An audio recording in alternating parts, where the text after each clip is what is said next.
question that we're gonna be answering. How can we design? Design. It's foundational, it's part of the pedagogy. Compassion in our teaching and build communities of care. We hope we can answer this. And you come up with 1 or 2 points or ideas by the end of this discussion. So here's one thing that I did. Day one of class, I intentionally tell students, and I'm gonna have a stride, sit with anybody you like. Even now you can do that. And that's form study clusters. Maybe you're 3 or 4 of you in your class. I don't assign the groups. And then share each other's email. I don't insist on phones. And every time you come to class, try and sit next to those people. They're gonna be your study buddies. You're gonna do discussions together. And I tell them right there and then, form a group name that is fun. That's first day of class, instead of going too much over the syllabus. I'm trying to bring connection. Form of a nice, cool name that you guys wanna be called, and tell us the story why you've chosen that name. So, I think these are some of the names the students came up with. Barbies and Ken, you can tell the class of 3 girls, 1 guy. On Wednesday, class came up with Couture, Quartet. I was like, ooh, do you guys sing? No? So they come up with a name. So there's a sense of belonging about this. They're like, I want to come to class. They sit next to their buddies. And that's bringing a sense of safety and belonging. Yes, you may. In the same group, actually the first day of class, you're doing this. You can see it did not take much time. It did not take much time, but it increases belonging and that compassion. That becomes foundational for doing even harder projects. Can be in any major. The same day, I encourage them, what's your story? Can you tell what's your story in 2 minutes? Like in your group, you're 3 of you, what's your story? And I start, and that becomes my introduction. So I say, my name is so-and-so, I've taught higher education for over 20 years. I have 4 daughters, I got married to my classmate, he's here. Okay. And then I'm like, what else do I say? And the students were like, tell us the names of your daughters. They forget it's day 1 of class, because my 2 minutes are not over. So they get involved, and then I tell them, now, those 2 minutes, I want you to share with each other and ask them, what is your story? More time. I hope you're enjoying this. Okay, guys, I wish we had more time, but the students, I actually time. If there are 3, just 6 minutes. What is your story? And then, like I was going, I go listening, and I hear them say, I'm so and so, I really want one day to fall, sky dive. I'm like, that's so funny. Another one tells them, I have this sickness. I go there and hear somebody else say something else, and they start connecting from day 1. They start talking, and you hear fun stories, and I encourage them. That question is very key, just asking, what is your story? So, encourage self-compassion pretty early in the semester, maybe day 1 or day 2. And I was like, write a self-compassionate letter. They don't write letters, they text. Okay, to your best friend. But instead of writing the name, your friend is Jane, you put your name there. Jane, it's gonna be okay. And encourage them how they're gonna get through college. Those kind words you tell your friend, tell them to yourself. And we keep quiet. It takes like 3 minutes. And I would keep a journal. I would feel, especially the freshman class, all the fun, it becomes reflective. You can almost sense the weight in the quietness. Because they're starting college. And it's the first time away from home, probably. So then they type in, and I also type in, because we also are human. We are going through our own struggle. So, and we type in quietly. They are not submitting to anybody, but that's reflective journaling.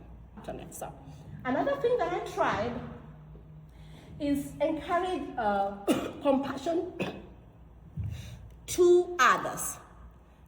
As the semester is going on, the first few that I've told you, I do them like day 1, day 2. But this is later in the semester, we should show compassion to others. I'm taking attendance, class is settling down, you're like, okay, share with your buddies, a compassionate storytelling. And they tell each other. Another activity that I did later in the semester, but still within the first month, is the self-compassionate reflective journaling. What is this? It's where you show kindness to yourself, and you kind of tame the inner critic. 5 minutes of class, and I tell them, okay, an example of an entry would be, the presentation did not go as smoothly as I hoped. I felt a little nervous. That's normal human experience. I did prepare, and I can learn how to adjust next time. It doesn't define my worth. Personal reflection promotes self-compassion and resilience. And the journals, they're private. I did not have them submit them. But just them being in class and they participate, they get points for that. So, another example would be gratefulness, which I have a slide for that. Gratitude rounds. This is very easy. You're just in class, students are coming in, you're taking attendance the first few minutes, you're like, tell your buddies, oh, you guys are called Ken and Babbies, oh, all of you, the 3 of you or the 4 of you, go around and think about something you're grateful for. Okay, tell each other something. So, gratitude checks. Some students were too excited, even though they were talking among themselves, were like, can I share my gratitude check? Hey, I'm grateful for this. They even they're starting to feel comfortable. It's maybe that week of class. They're like, and then you're all set. Look, the benefits of gratitude. The benefits of gratitude. So many. So, then here we go. Guided discussion. The entire class, most of the time in my classes, especially the class that I was teaching since it was seminar, most of the work, I'm not just, they are talking among the groups that they formed day one, and they have names for them.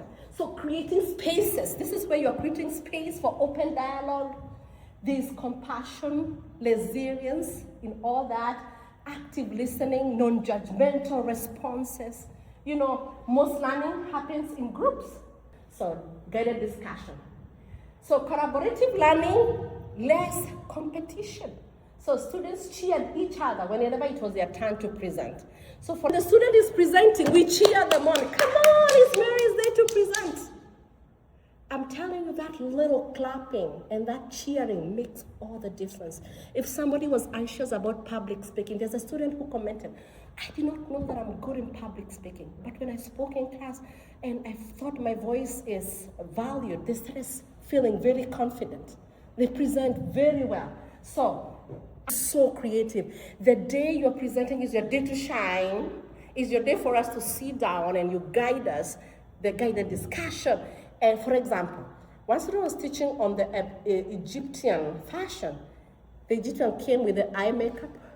Do you know they had read on YouTube how to make mascara from scratch? And it took 4 hours to create it from scratch, and they brought it.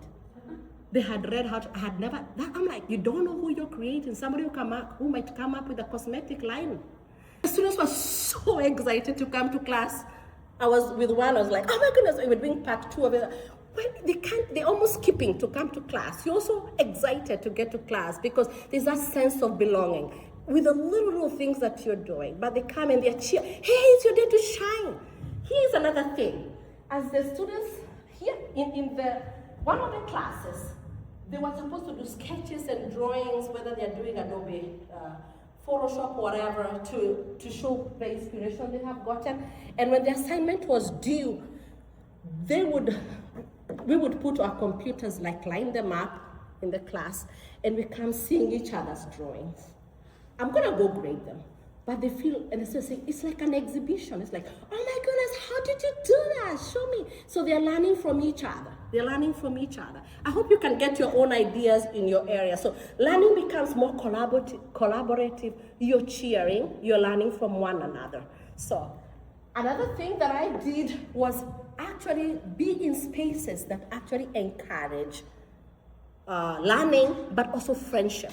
I did this with buddies to go visit the Parthenon, 2 miles from campus, and just one of the classes I told them, just go and just see it. Do what you want. And then you're gonna get points for going, they're building friendship before you give them harder projects to do. And many of them were music business majors. Nashville is a music city. So some of them were like, you go sing there. Others were like, we're gonna do a picnic together. Okay, some carried cards and played together. And then they wrote on the discussion board, this is what we did. They loved it so much This is in the beginning of the semester. That later on, when I taught them on the fashion cycle, an idea what you just taught us. So one group said, can you send us to the mall? Now this is from the students. I hadn't planned this one. Send us to the mall with our buddies, and we come and go get garments that showcase the different stages. Maybe this is a garment that is in the introduction stage. I was like, why not? The mall is less than just a mile or two from campus.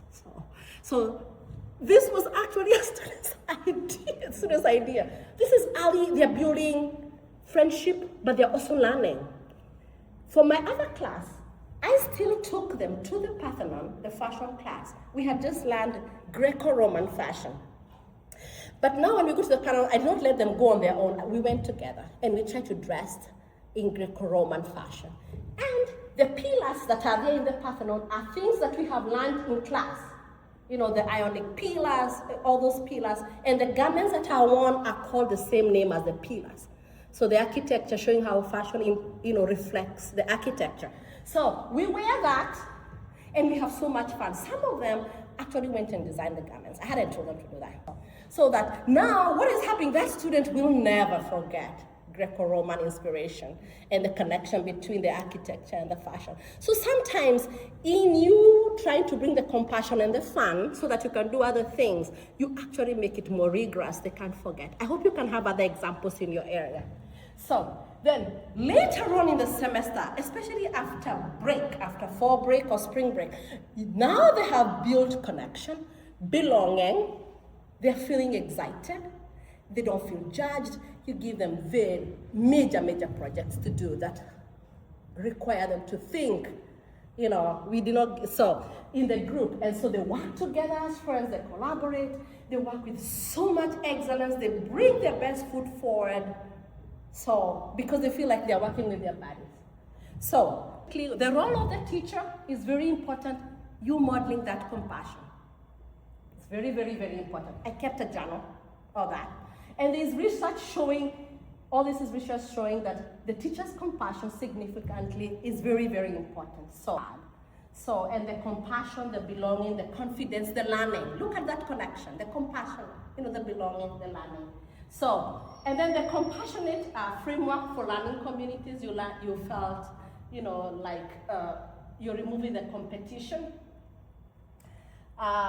One student said, because I told them to reflect on some of these activities, especially midway through the semester, I thought those activities don't matter. That's what they thought.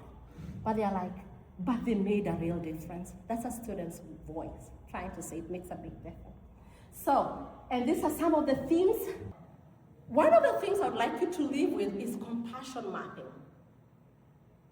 By mapping is where would compassion show up more intentionally in your class? In the beginning of class, middle of class, end of class. And I hope you can think about it and you can tell us. I'll show you what I've already shared with you, the examples of things that I did in class. Many of them came up in the first 3-4 weeks, but the cheering, the group work continues, but the belonging goes on and on. And the learning happens, even it becomes more rigorous because students are excited. They feel they belong. So, compassionate mapping, I would like us to be very intentional. Remember, you're not just adding on. It becomes foundational to what you're teaching, whatever you're teaching. And I have to warn you, the compassionate classroom becomes fun, they excited to come to class. But I had surprises as a faculty. Let me tell you, I had an exceptionally hard semester. And as I was trying to give compassion, I got compassion from the students without realizing, as I'm reflecting with the student. My mom was sick and she passed away in Kenya. And I was away for 3 weeks. When I came back, the students brought flowers for me. I could not walk through campus. I did not expect that. They wrote, both classes wrote handwritten cards. They made 2 cards. I've taught in higher ed, I have not gotten that, handwritten cards. One at the end of the semester to say thank you, and another one after my mom passed. They had handwritten them and handmade them. They hadn't just gone to buy them. And I was like, oh. So you're gonna be surprised by the compassion you receive. So in the next 1 week, what is one compassion action you will try? At least one thing.